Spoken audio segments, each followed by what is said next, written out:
So we had a breakthrough in this situation on Friday. I can now share that the personal data that the threat actor published to the dark web was either encrypted or corrupted. So the majority of the data obtained by the threat actor is unusable. The threat actor claimed to have 6.5 terabytes of data, but our forensics indicate they had far less. We believe that the screenshots of the data files are the most compelling asset that they had, but that sensitive files were either encrypted or corrupted. We believe this is why the data auction failed. So we had to be very careful about everything we said so as to not compromise the investigation or antagonize the threat actor. We consistently shared that this was an ongoing situation and an active investigation, and we had to be cautious about what we released. We engaged the FBI, Homeland Security, and cybersecurity experts from the outset of this investigation, and experts advised us that we had to be cautious not to jeopardize our systems or our data. Even refuting false information could have tipped our hand to the threat actor. We've been working around the clock on data forensics, but our intelligence had to be verified before we could share it with the public. So I want to recognize that this situation was very worrying to our employees and the public. It is something that certainly has kept me up at night, thinking about our city family, their families, the people of Columbus. And while personal information was not published to the dark web, it was temporarily accessed during the attack. And as soon as we thought this was a possibility, we initiated Experian credit monitoring for all current employees to continue to act out on an abundance of caution. We're now offering it to all current and former employees that Experian credit monitoring. So all 11,000 employees in the city of Columbus, Franklin County Municipal Court, should have received enrollment instructions to their home address, and a call center has been mobilized to provide direct support to those employees. And while the risk is diminished, this event is not over. Restoration of our systems will take weeks, and the investigation will take months. But I'm grateful to the leadership of Director Orr, his colleagues at the Department of Technology, and federal and state agencies for their efforts over the last few weeks. The investigation continues, and we will continue to share what we can. Ultimately, I'm confident that we've taken the best possible course of action, and really want to thank the public and our employees for their patience and resilience. This is something the likes of which we have never seen before, and even though we've made significant investments, I think upwards of $12 million over the last 5 years in fighting cyber attacks, investing in our cybersecurity efforts.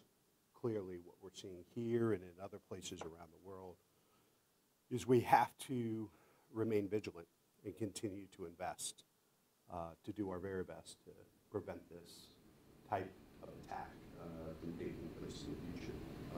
Happy taking the questions from you guys. You said that the stolen data backups were either encrypted or corrupted. Is that all files, like desktop files and the SQL servers, or just the SQL servers? I believe that is all files. Okay, so the desktops, when we went on the dark web and saw they had the employee names, when you go in, what they had on their desktops were encrypted. I believe that is correct, Jennifer. Is that correct? Okay. Everything below that screenshot that was published on the dark web was encrypted or corrupted. You know who encrypted it? I do not. So the city didn't encrypt their data beforehand or didn't have some sort of countermeasure against this? I can take that back to the technical team. And There's a reason I'm not the IT. besides employees, who else was impacted? Do we know if any public residents were impacted, if they pay water bills, submitted job applications, or how far back previous employees were impacted? I don't believe any of that is the case, but we can have Jennifer kind of follow up on that specific question. Any ratepayers or members of the public, I don't believe so, but I want to make sure Jennifer gets you the answer on that. And you said it's going to be offered to former employees. How far back is that going to go? I think to all former employees, correct? Yeah. It's just an abundance of caution. I think a reassurance to our city folks. Many of our city employees have dedicated decades of their life of service to the people of Columbus. And I think all of us want to make sure we're doing everything we can to protect those that have served all of us. So their initial auction was 6.5 terabytes, and they said they released 3.5 terabytes, and the rest was sold, or at least that's what the dark web said. Is there any concern that what they released was just stuff they had no use for, and then they kept all the valuable stuff? I don't think our partners believe that to be the case. I believe that we do know that all information that they did have access to was either encrypted or corrupted. And we have been hearing from multiple police officers and city employees in multiple departments that are afraid of the risk and frustrated with the lack of transparency, and they've also had their bank accounts accessed. And you said that, I think you said that the threat actors auction failed as a strong indication that the data lacks value. Mm-hmm. What would you say to those employees who have had their bank accounts accessed and some situations drained? Well, obviously, you know, this is what has kept me up at night, is doing everything we can to protect our employees and protect, you know, the assets of them and their families. This is the challenge when you're dealing with a situation like this. As I mentioned, when you're dealing with an ongoing investigation, a threat actor who's committed crimes against the people of Columbus is trying to share as much information as possible, but also making sure that information is accurate. And so when we had this breakthrough over the weekend and got a lot of the information that I've shared with you here today corroborated over the weekend, we wanted to come forward and share as much information as quickly as we had. But we had to make sure it was accurate and that it didn't undermine the attack in our response to it. And so I want to reassure folks that we're going to continue to share as much information as possible. Again, this is not over, but we believe that we are in a situation where no personal information, you know, that was stolen, it was either encrypted or corrupted. So to these individuals, we want to work with them to try to investigate and find out what happened, but there's no indication at this point that there's a direct connection between that. As you know, when these types of cyber attacks take place, oftentimes there are other criminals that try to take advantage of the situation and may focus on certain communities where they know there's a heightened concern and awareness around cybersecurity. So you're saying that account access right now, there's no evidence that it is connected to the Rhysida attack? That's correct. So would you stand by your statement that this data lacks value that they did take? That is correct. So the city didn't receive a ransom, or the timeline of receipt said the city never received a ransom. Did anyone from the city or law enforcement ever communicate with this group? You know, I don't think I can,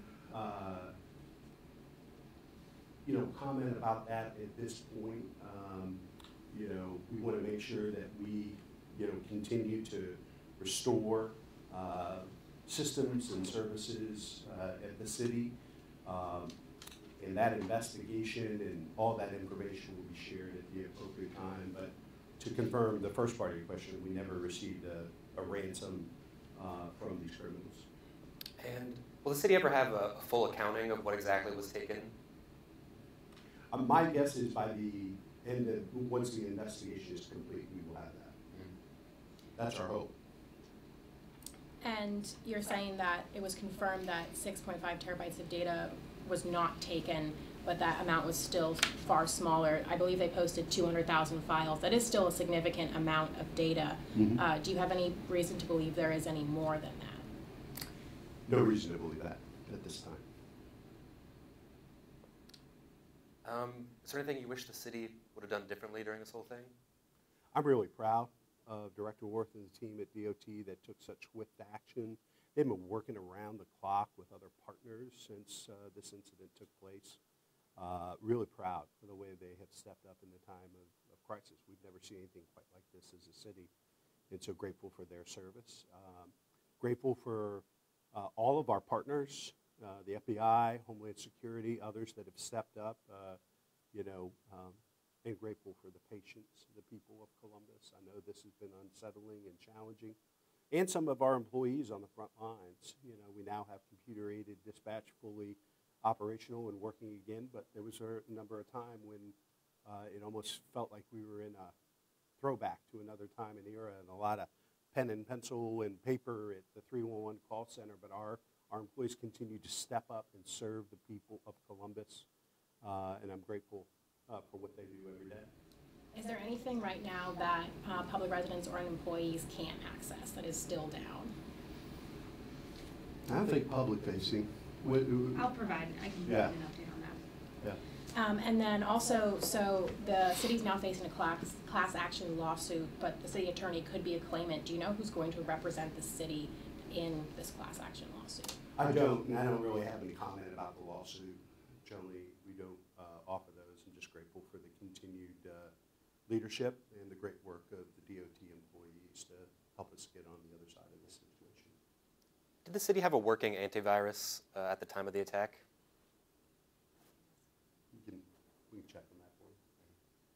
And encryption can be broken. Are you sure the leaked data will be safe permanently? Based on what we know today, yes. Last question. And what steps has the city taken to prevent something like this from ever happening again? Well, as I said, we've invested over $12 million over the last 5 years. We know that the sophistication and the threat of cyber attacks is growing. Cities around the world, companies around the world, institutions of higher education. This outfit that we know of is very sophisticated and been around, estimated about 3 to 5 years. There are probably many others like them. And so we're going to have to continue to invest in cybersecurity, invest in training, invest in products and services to help protect us. And clearly this has shown we have to remain vigilant and committed to protecting our employees, protecting the public, and protecting basic city services. Have you found patient zero? Do you know where this originated from? No, I think that'll all come about throughout the investigation. It was another example early on of why we want to be very careful about sharing information.